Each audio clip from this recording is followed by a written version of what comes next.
झारखंड में 24 दिनों से जारी छात्रों के प्रोटेस्ट के बाद झुकी सोरेन सरकार ने सीबीआई जांच की मांग छोड़कर छात्रों की ज्यादातर मांगों को मान लिया है। तो वही आंदोलन वापस लेने या फिर सीबीआई जांच की मांग माने जाने तक प्रोटेस्ट जारी रखने को लेकर छात्र आज फैसला लेने वाले हैं। इसके लिए जेपीएससी जेएसएससी रिफॉर्म मंच ने छात्रों की मीटिंग बुलाई है। इससे पहले सोमवार देर शाम सीएम हेमंत सोरेन की परीक्षा कैंसिल के ऐलान के बाद जयपाल सिंह मुंडा स्टेडियम में छात्र झूम उठे, जश्न मनाते नजर आए। प्रदर्शनकारी छात्रों ने अपने 24 दिनों के संघर्ष की कामयाबी को जमकर सेलिब्रेट भी किया। सरकार ने 2014 के बाद जेएसएससी सीजीएल की टीडीपीएल एजेंसी के जरिए जो एग्जाम्स करवाए गए थे उन्हें रद्द करने के साथ ही आईएएस अमिताभ कौशल के नेतृत्व में जेपीएससी जेएसएससी के रिफॉर्म के लिए एक कमेटी बना दी है। मुख्यमंत्री सोरेन ने कहा कि पहले से ही एसओपी बनी हुई है, लेकिन उसका पालन नहीं होने की वजह से गड़बड़ियां हुई हैं।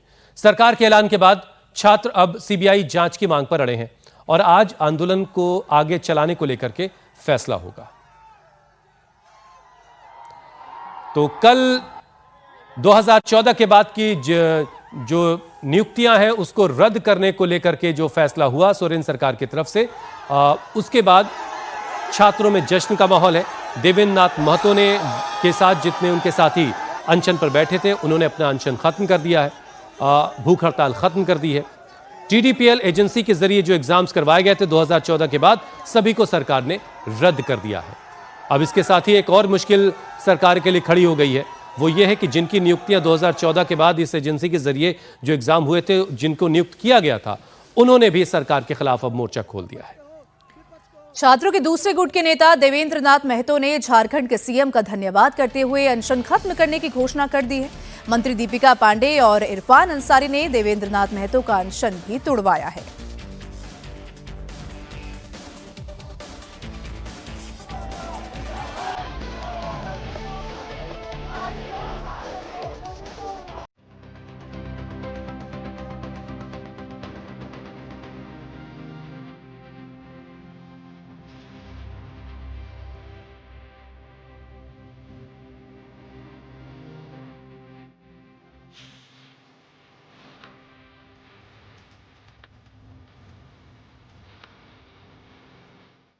सरकार झुकती है, बस झुकाने वाला चाहिए।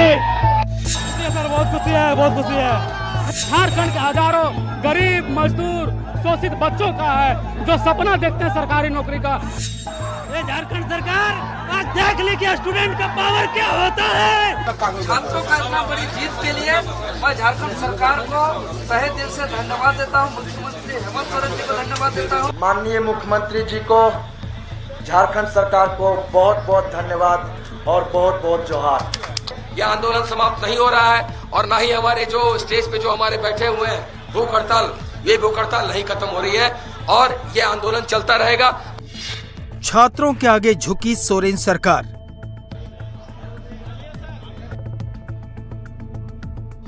कैबिनेट ने जेएसएससी सीजीएल को भी रद्द करने का निर्णय लिया। जितनी भी छोटी बड़ी गलतियां हुई हैं, जिससे भी हुई है, सभी की जांच होगी। 2014 से टीडीपीएल एजेंसी के सभी एग्जाम रद्द।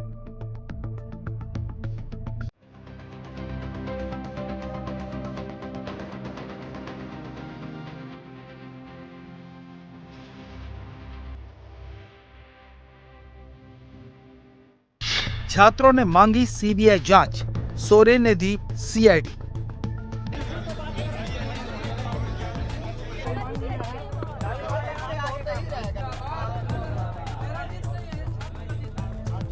झारखंड में छात्रों की पहली जीत, आंदोलन का क्या होगा? ये जेपीएससी जेएसएससी रिफॉर्म्स मंच का ऐतिहासिक जीत है, बड़ी जीत है, लेकिन हमारी लड़ाई अभी अधूरी है। जब तक सरकार सीबीआई जांच नहीं करवाती है हम लड़ाई को जारी रखेंगे।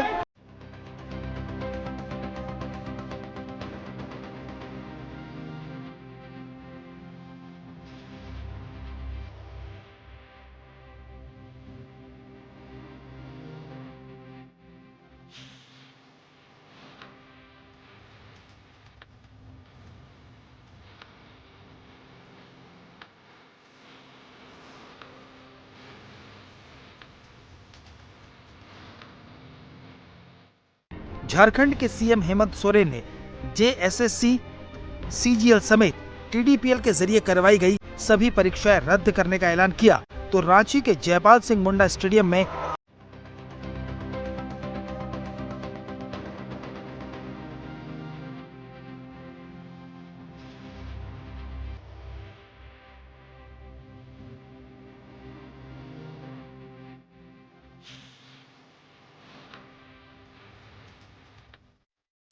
झारखंड के छात्रों की बड़ी जीत हुई है।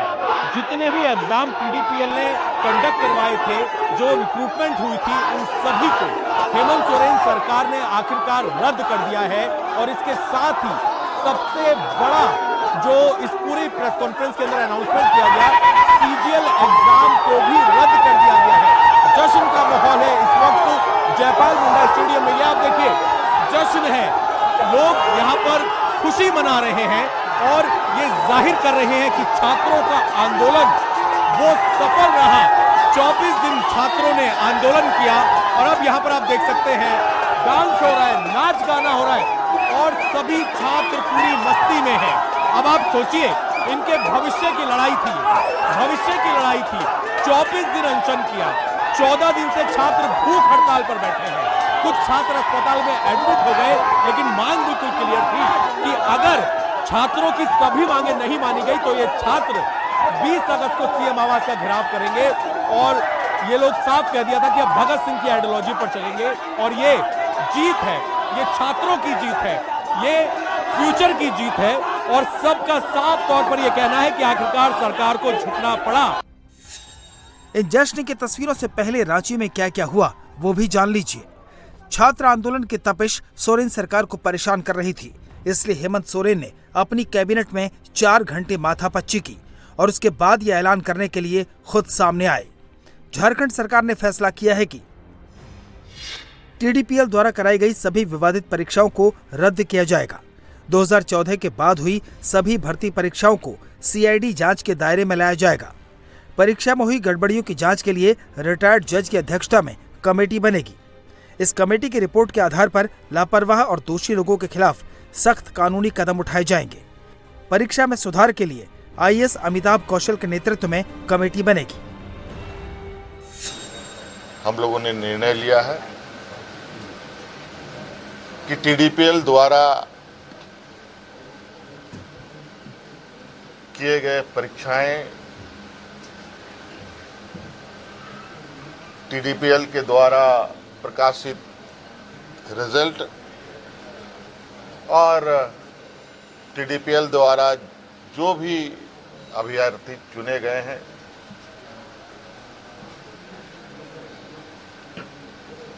या शामिल हुए या टीडीपीएल के जितने भी गतिविधियां यहाँ हुई हैं उन सभी को कैंसिल किया जाता है, रद्द किया जाता है। तो मुख्य मांग रहा है जेपीएससी सीजीएल के संदर्भ में, चूंकि हमने उसमें भी एक हमारे मंत्रीगणों ने आश्वस्त किया था इस विषय की जांच चल रही है। इसके लिए हम लोग रिटायर्ड जज की अध्यक्षता में संपूर्ण जांच कराएंगे। आज कैबिनेट ने जेएसएससी सीजीएल को भी रद्द करने का निर्णय लिया। 2014 से अब जितनी भी छोटी बड़ी गलतियां हुई हैं, जिससे भी हुई है, सभी की जांच होगी। रिफॉर्म्स में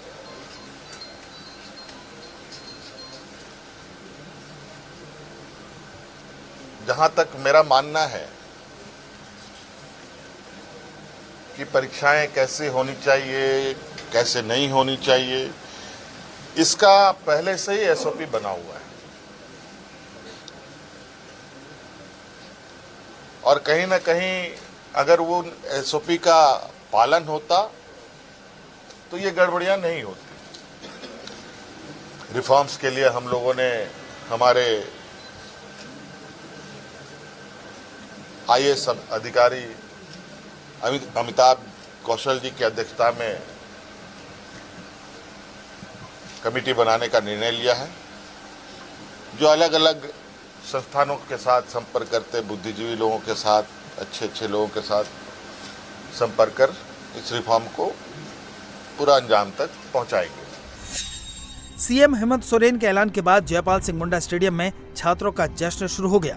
वहीं 16 दिनों से अनशन पर बैठे छात्र नेता देवेंद्र नाथ महतो और उनके 2 सहयोगियों राहुल और अवीवा ने रांची सदर अस्पताल में अनशन तोड़ने का ऐलान कर दिया, जिसके बाद झारखंड सरकार के मंत्री इरफान अंसारी, दीपिका सिंह और विधायक जयराम महतो से बातचीत के बाद 3 छात्र नेताओं ने रांची सदर अस्पताल में अनशन तोड़ा और आंदोलन वापस लेने का ऐलान कर दिया। झारखंड सरकार के मंत्री दीपिका पांडे और इरफान अंसारी ने अपने हाथों से देवेंद्र महतो समेत दूसरे अनशनकारियों को जूस पिलाया।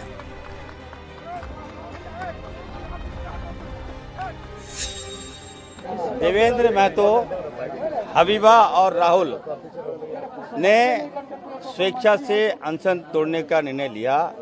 हम लोगों ने उनका अनशन तोड़वाया, जूस पिलाकर हम लोगों ने अनशन को तोड़वाने का काम किया। हमारे साथ दीपिका पांडे जी और हमारे भाई जयराम महतो जी के हम लोग सामूहिक प्रयास से जो आंदोलन चल रहा था विधिवत आज समाप्त हो गया। जो भी इनकी मांगे थी सरकार ने मान ली। आपने बहुत ही सम्मानजनक तरीके से अपना अनशन को समाप्त किया, जिसमें मुख्य रूप से झारखंड सरकार के माननीय स्वास्थ्य मंत्री इरफान अंसारी जी, माननीय मंत्री दीदी दीपिका मैडम जी और हमारे माननीय विधायक जयराम महतो जी के संयुक्त पहल से अपना अनशन को आज स्थगित करते हुए जिस मांगों को लेकर के हम लोग संवैधानिक और शांतिपूर्ण तरीके से जो आंदोलन कर रहे थे वो हमारे सारे मांग पूरी हुई और हम लोग आज अपना शांतिपूर्ण आंदोलन को स्थगित करने का घोषणा करते हैं।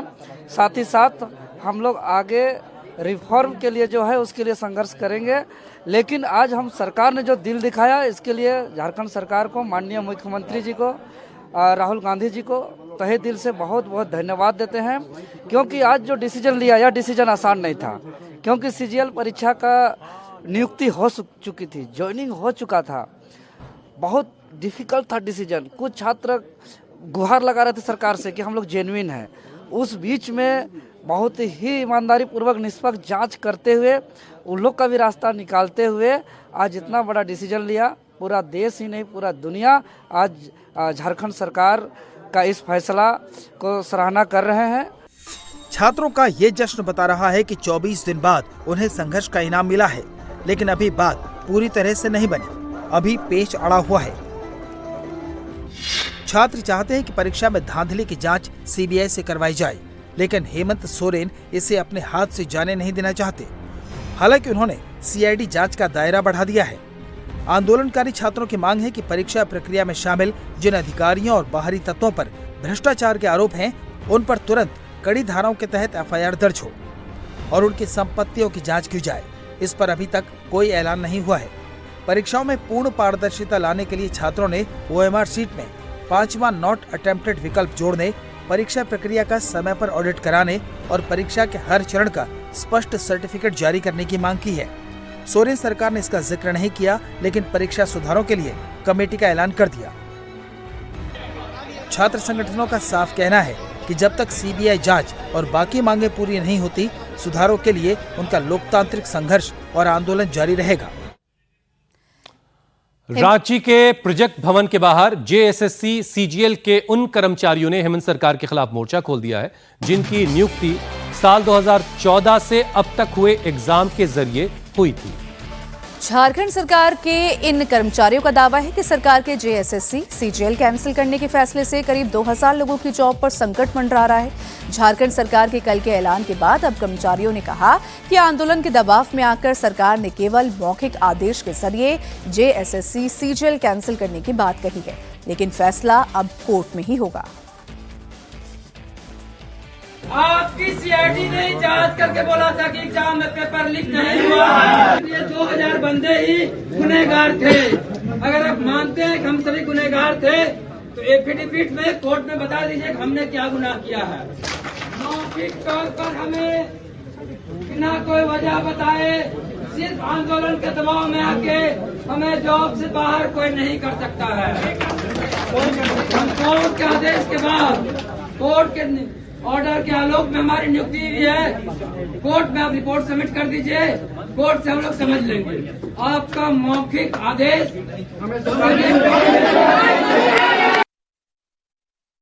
देखिए, सरकार का जो डिसीजन आया है, हमारी जो न्यायपालिका और जो लोकतंत्र है वो इस आधार पे चलती है कि 100 दोषी भले छूट जाए लेकिन एक निर्दोष को सजा नहीं होना चाहिए।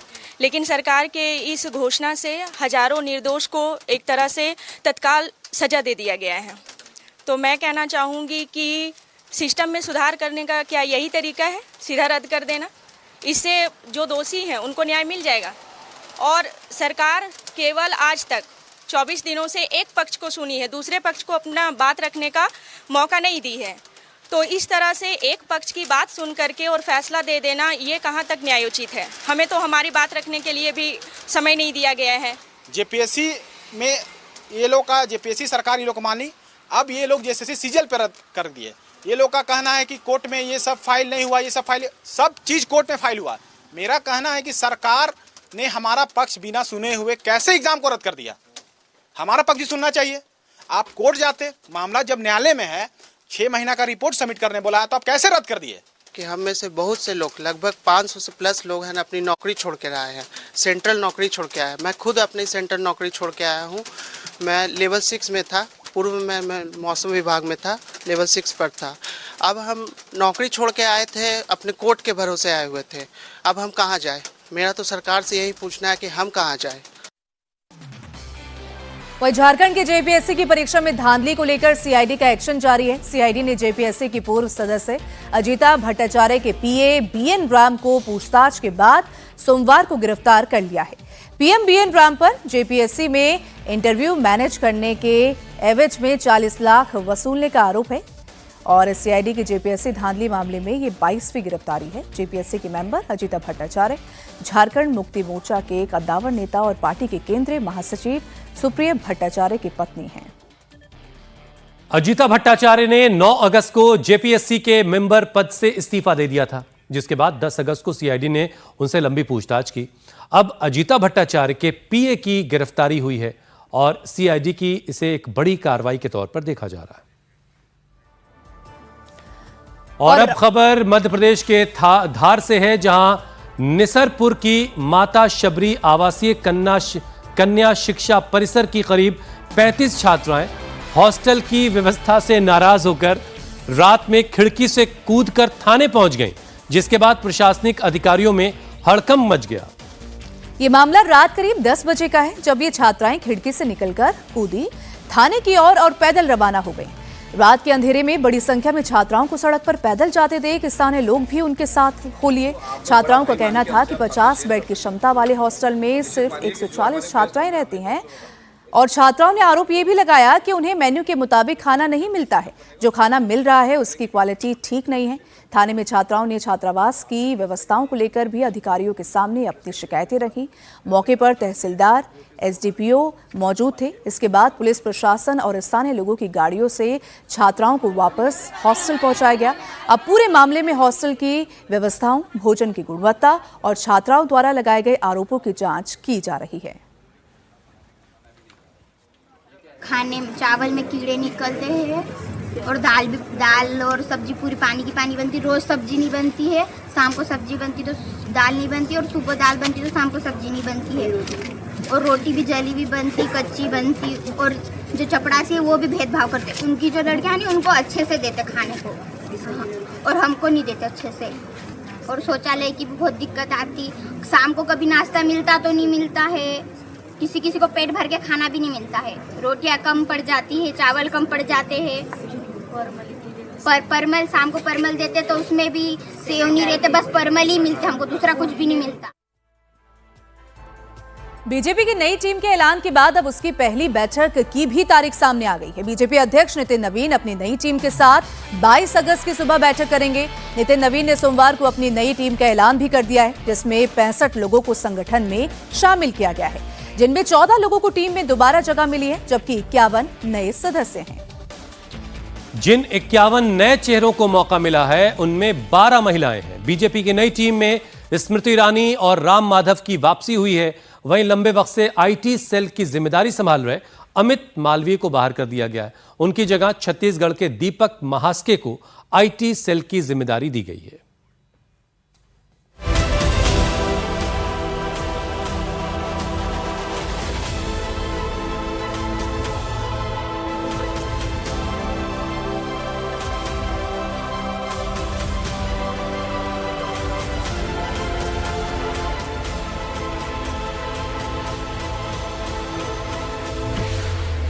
बीजेपी अध्यक्ष बनने के 7 महीने बाद नितिन नवीन ने अपनी नई टीम का ऐलान कर दिया। इसमें पुराने अनुभवी नेताओं के साथ साथ नौजवानों को भी अच्छा खासा मौका दिया गया है।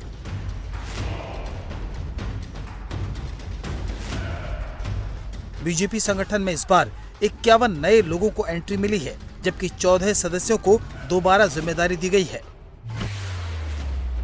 पुराने नेताओं में सबसे बड़ा नाम वसुंधरा राजे सिंधिया का है, जो 2 बार राजस्थान के मुख्यमंत्री रह चुकी हैं और संगठन में काम करने का भी उनका अच्छा खासा अनुभव है। उन्हें राष्ट्रीय उपाध्यक्ष बनाया गया है।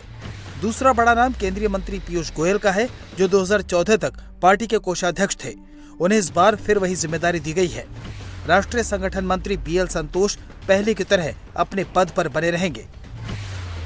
नितिन नवीन की टीम में 13 उपाध्यक्ष, 8 महासचिव, 16 सचिव और दूसरे सदस्य समेत कुल 65 लोगों को जगह दी गई है। ये भाजपा के भविष्य की टीम है, भविष्य के भारत की टीम है और मैं इस टीम को बहुत शुभकामना देता हूं और कहीं न कहीं माननीय प्रधानमंत्री के विजन को, प्रधानमंत्री के संकल्प को ये टीम जमीन स्तर पर लेके जाएगी और कार्यकर्ताओं के साथ एक संबंध, जनता के साथ संवाद और निश्चित रूप से एक संकल्प के साथ काम करेगी। बीजेपी संगठन में इस बार पूर्व केंद्रीय मंत्री स्मृति ईरानी को बड़ी भूमिका मिली है। उन्हें राष्ट्रीय महासचिव बनाया गया है। स्मृति ईरानी चुनाव हारने के बाद भी पार्टी में सक्रिय थीं और चुनाव में स्टार कैंपेनर की भूमिका निभा रही थीं। बीजेपी संगठन में राम माधव को उपाध्यक्ष बनाकर 6 साल बाद नेशनल टीम में वापस लाया गया है। उत्तराखंड के पूर्व सीएम तीरथ सिंह रावत को भी राष्ट्रीय उपाध्यक्ष बनाया गया है। इसके अलावा विनोद तावड़े, सुनील बंसल को भी फिर अहम रोल मिला है। वहीं त्रिपुरा के पूर्व मुख्यमंत्री बिप्लब कुमार देव को फिर से महासचिव की जिम्मेदारी मिली है, जबकि यूपी से आने वाले हरीश द्विवेदी और राजस्थान के सतीश पूनिया को भी पार्टी महासचिव बनाया गया है। राष्ट्रीय स्तर के संगठन में शामिल होना सौभाग्य भी है और मैं समझता हूं कि जो अपेक्षाएं हैं पार्टी की, उसको पूरा करने के लिए पार्टी ने सोचा है कि मैं राजस्थान से बाहर एक बड़े दायरे में काम करूं। अवसर मिला था हरियाणा का, बिहार का, दिल्ली का, उन सब अपेक्षाओं को पूरा किया। मैं समझता हूं कि मेरे लिए एक आनंद का, परिवार का, मित्रों का, कार्यकर्ताओं का, कि उन्होंने मुझे इस योग्य समझा कि मैं पार्टी के केंद्रीय संगठन में अपनी भूमिका निभा सकूं, तो मेरे लिए सौभाग्य है। ओडिशा से बैजंत पांडा, आंध्र प्रदेश से डी पुरंदेश्वरी, यूपी से रेखा वर्मा, गुजरात से वर्षाबेन को भी उपाध्यक्ष बनाया गया है। महाराष्ट्र से डॉक्टर भारती प्रवीण पवार, पंजाब से मनप्रीत सिंह बादल, मध्य प्रदेश से लाल सिंह आर्य, कर्नाटक के एम नागाराजा, पश्चिम बंगाल से मधुचंद्र कर को जगह मिली है। यूपी से तारिक मंसूर को दूसरी बार उपाध्यक्ष बनाया गया है। प्रधानमंत्री का कहना हमेशा ये है कि सबका साथ सबका विकास। जितनी भी गवर्नमेंट की स्कीम्स चल रही हैं, किसी भी सेक्टर की हो, हेल्थ में हो, आवास योजना हो, गैस सब्सिडी हो, राशन डिस्ट्रीब्यूशन हो, सब जो है विदाउट डिस्क्रिमिनेशन चल रही है। इसमें सब लोगों को फ़ायदा मिल रहा है। किसी भी रिलीजन का आदमी हो, किसी भी सेक्शन का हो, किसी भी कास्ट का हो, हर आदमी को एक समान देखा जा रहा है और सब लोग इससे फ़ायदा उठा रहे हैं। तो हम लोग चाहते हैं कि भाई पूरी पार्टी चाहती है, सरकार चाहती है, प्रधानमंत्री चाहते हैं कि एक विकसित भारत बने 2047। इसके लिए हम सबको मिलकर काम करना होगा।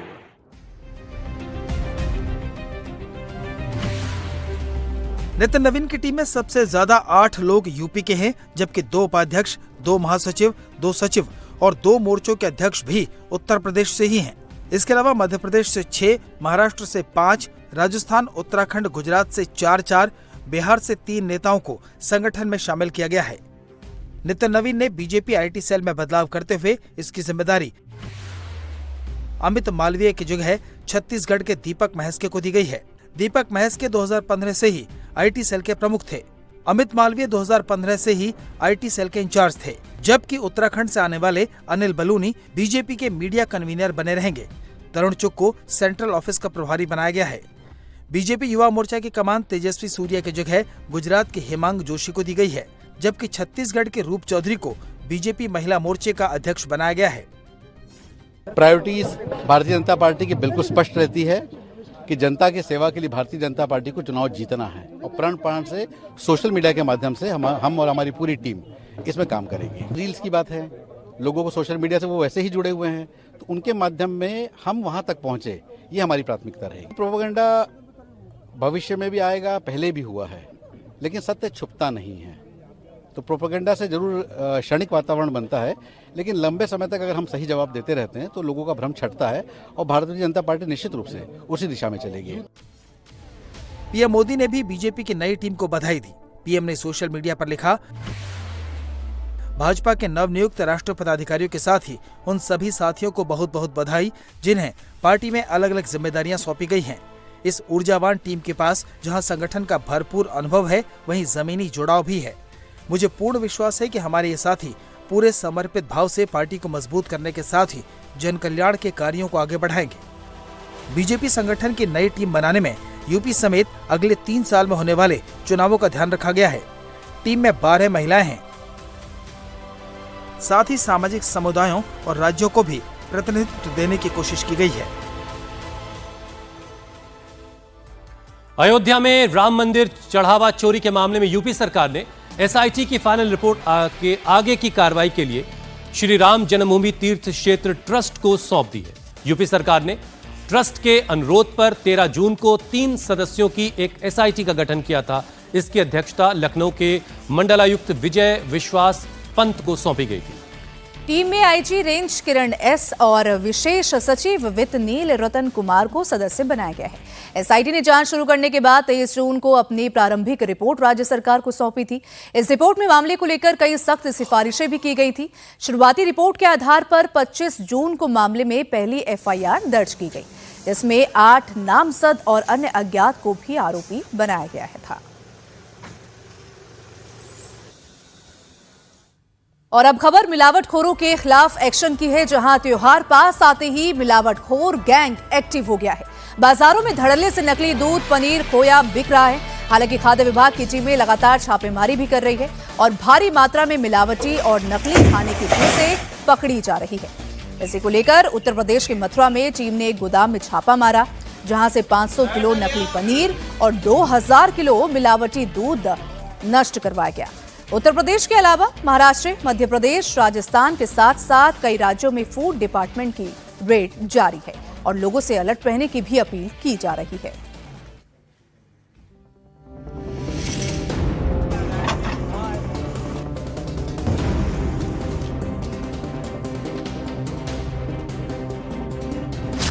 त्योहार नजदीक आए, मिलावटखोर एक्टिव हो गए।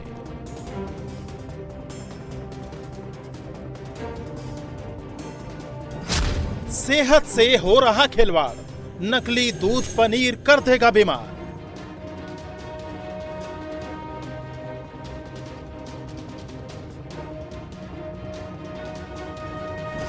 धड़ल्ले से बिक रहा मिलावटी खाना, जरा बचकर रहना।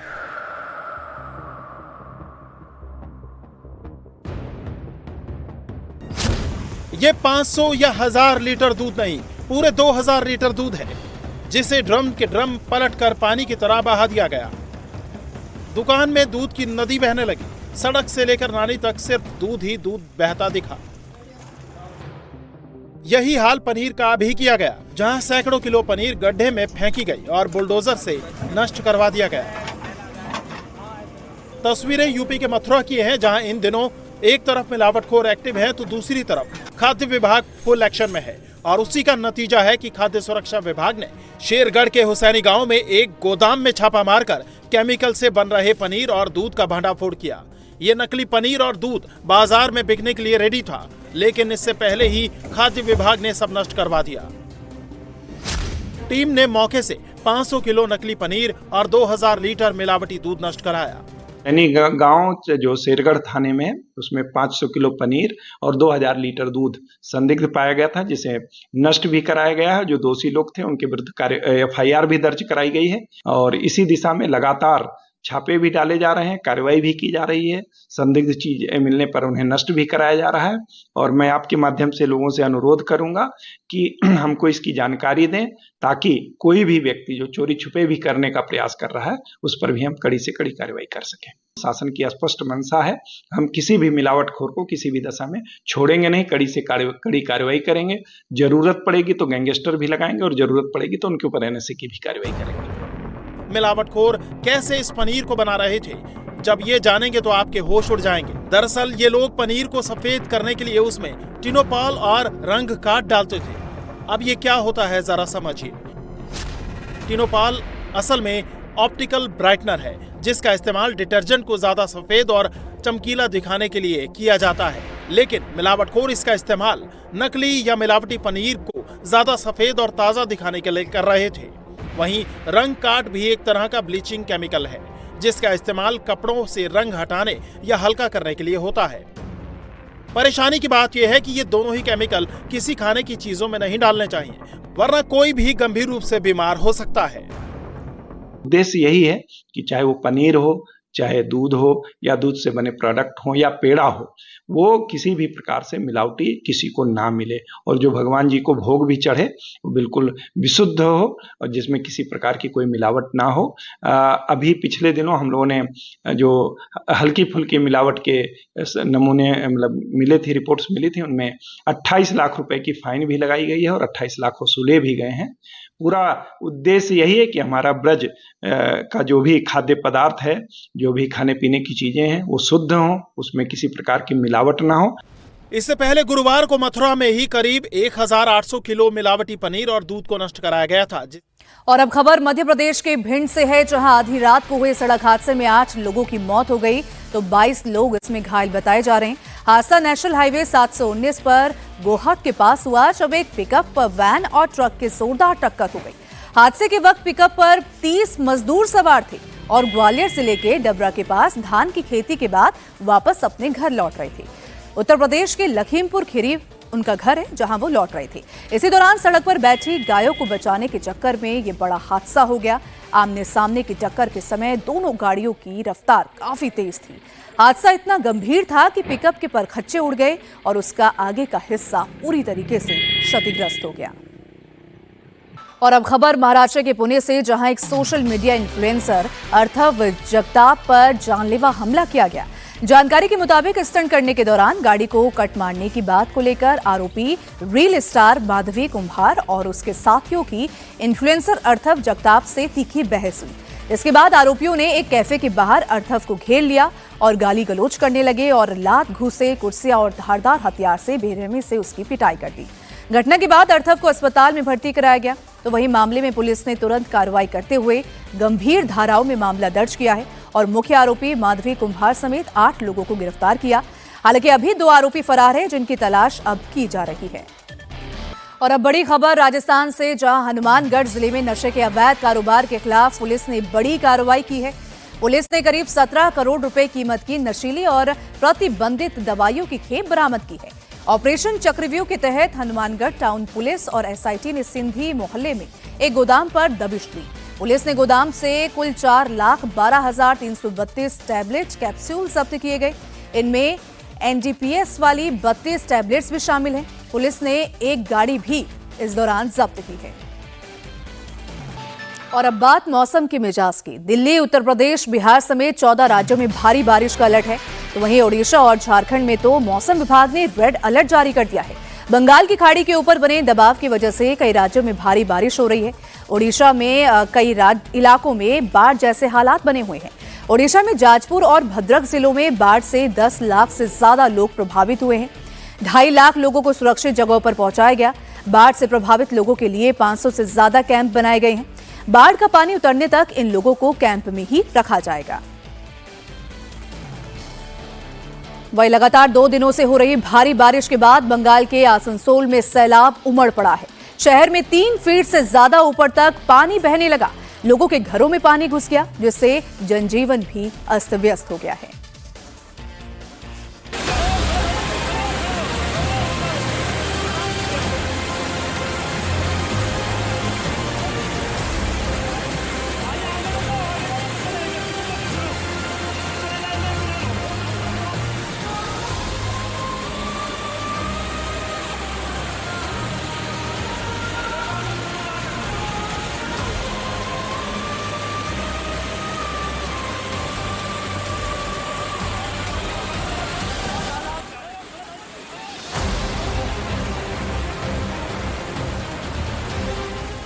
लहरों का प्रचंड वेग कार को बहा ले जाने पर आमादा है, लेकिन इन तेज रफ्तार धार के बीच में डटकर खड़े एसडीआरएफ के जांबाज, जिनके सामने टारगेट है इस कार में सवार युवक को बचाने का। कार के ऊपर देखिए, आपको एक युवक दिखाई देगा, जबकि गाड़ी के नीचे दोनों तरफ एसडीआरएफ के जवान रस्सी लेकर खड़े हैं। युवक गाड़ी से बाहर निकलता है और पास खड़े एसडीआरएफ के जवान के पास पहुंचते ही बेहोश हो जाता है। लहरों का वेग उतना ही प्रचंड है। बेहोश युवक को जवान बड़ी मुश्किल से किनारे पर लाते हैं और उसकी जान बचाई जाती है।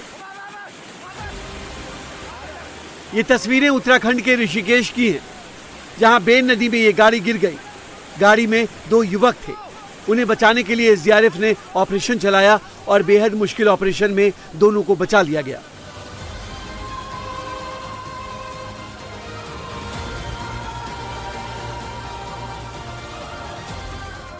हमें सूचना मिली लगभग 9:15 बजे के लगभग कि एक मैक्स बीन नदी में पलट गई और जो नीचे चली गई। तो हमारी टीम तुरंत यहाँ पर पहुंची है और यहाँ पे देखा तो एक व्यक्ति उसमें ऊपर बैठा हुआ दिखाई दिया। तो हमारी टीम रोप लगा के अपने उपकरणों के माध्यम से उस तक पहुंची है उपनदी नदी में और उसको रेस्क्यू कर लिया गया और उसको हॉस्पिटलाइज किया। तो उसके बाद पता चला कि एक व्यक्ति अंदर था जो बुरी तरह से फंसा था। उसके लिए टीम द्वारा हमारे बहुत भरसक प्रयास किया गया और कई प्रयासों के बाद हम उस व्यक्ति का रेस्क्यू कर गए और उसको भी हमारे द्वारा टीम द्वारा हॉस्पिटलाइज किया गया। हमें दिखा कि जो व्यक्ति अंदर है वो भी चिल्ला रहा था कि मुझे बचाओ और हमारी टीम उसी हौसले के साथ आगे बढ़ी और सभी हमारे जो जितने भी हमारे यहाँ पे टीम के मेंबर्स हैं सभी के प्रयास से हमारे रोप के माध्यम से उस तक पहुंच बनाई और उस व्यक्ति को हमारे द्वारा टीम द्वारा रेस्क्यू किया गया। उत्तराखंड में उफनती लहरों के बीच रेस्क्यू की ये अकेली तस्वीर नहीं है। पिथौरागढ़ जिले में अचानक तेज बारिश की वजह से रास्ते में सैलाब आ गया।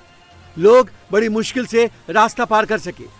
एक महिला तो बाल बाल बची। वहीं देहरादून में भारी बारिश की वजह से ईसी रोड, आईटी पार्क और कैंट विधानसभा के शास्त्री नगर में सड़कों पर सैलाब आ गया। तेज बहाव में कारें बहने लगी। देहरादून के शास्त्री नगर की तस्वीरें दिल दहला देने वाली हैं।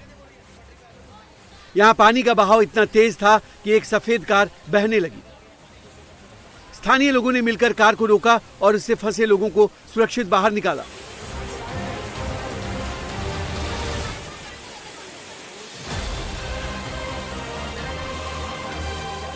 वहीं दूसरी तरफ एक गली से पानी इतनी तेजी से आया कि घरों से कूलर और फ्रिज तक बह गया। बाइक और ई रिक्शा पानी में डूब गए।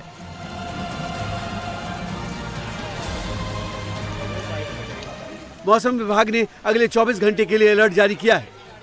एसडीआरएफ और प्रशासन की टीमें इलाके में तैनात हैं। लोगों से अपील की जा रही है कि जल भराव वाले रास्तों पर गाड़ी न ले जाएं और बच्चों को घर से बाहर न निकलने दें।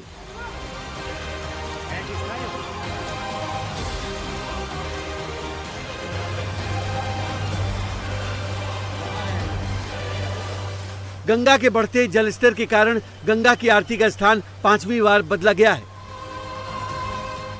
दशाश्वमेध घाट पर गंगा सेवा निधि द्वारा होने वाली विश्व प्रसिद्ध मां गंगा की आरती अब छत पर संपन्न कराई जा रही है।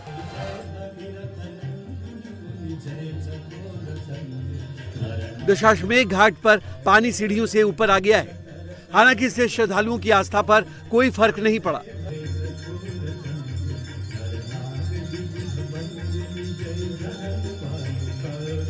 भगवती माँ गंगा का जल स्तर जो है वो काफ़ी बढ़ गया है और लगभग दशाश्वमेध घाट जो है वो पूरे तरीके से जो है वो जलमग्न हो गया है और घाट पर पर्याप्त जगह न होने के कारण जो कि सावन का महीना भी चल रहा है, इसलिए सुरक्षा को देखते हुए, सारी व्यवस्थाओं को देखते हुए जो है गंगा सेवा निधि द्वारा जो भगवती माँ गंगा की दैनिक महाआरती होती है दशाश्वमेध घाट पर, वो उस स्थान पे न होकर के आज स्थान परिवर्तित होकर के गंगा सेवा निधि के कार्यालय के छत के ऊपर हो गया। ओडिशा में बारिश ने क्या हाल किया है वो तस्वीरें आपके सामने हैं। सीएम मोहन चरण मांझी ने नाव की मदद से भद्रक और जाजपुर में बाढ़ प्रभावित गांवों का दौरा किया। दोनों जिलों में करीब 10 लाख से ज्यादा लोग बाढ़ से प्रभावित हुए। स्थिति अभी भी गंभीर बनी हुई है। अब तक 2,77,000 से अधिक लोगों को सुरक्षित स्थानों पर पहुंचाया गया है और उन्हें लगभग 531 राहत शिविरों में रखा गया है। इन इलाकों में आज फिर से बारिश का अनुमान है, इसलिए उत्तरी ओडिशा के संवेदनशील इलाकों में लगभग 100 बचाव दल तैनात किए गए हैं। ये तस्वीरें छत्तीसगढ़ की हैं, जहां भारी बारिश ने कहर मचा रखा है। ये सड़क सैलाब की वजह से टूटी। कांवड़ियों की जान आफत में पड़ गई। बड़ी मुश्किल से रास्ता पार किया। छत्तीसगढ़ का बड़ा इलाका बाढ़ से प्रभावित है और मुश्किल ये है कि यहां आज भी भारी बारिश का अलर्ट है।